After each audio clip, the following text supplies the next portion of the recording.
Dengan Peit, dengan Bijou lagi dengan film Khongjee. Very good comedy film.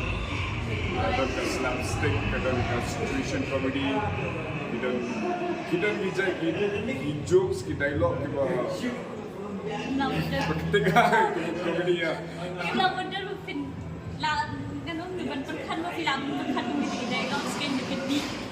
Ya, but apa I play baru benar-benar di film, jadi director, producers, buat kamtam di kinong akmo, but kartu filade, stom but kalau penting but di film klasik jangan jadi filan, kiu kan nami isi, but kawai rumah kau berong ya baru kibri berang buat jalan film, kipan berkesan, ini macam di atas ya kamtam ingin film mau berami betah berang betah apa, gitu sama apa. Baik, baru supaya wanita sekian lama ke film Joke, kenang begitu. Ini hinam kita Johnny kita tentang lapan penmi show ini kita film komedi. Lagi nang bio sih banyak kisah. Iya, show ya. So laughing is the best medicine. Yang kita, yes, boleh. Boleh.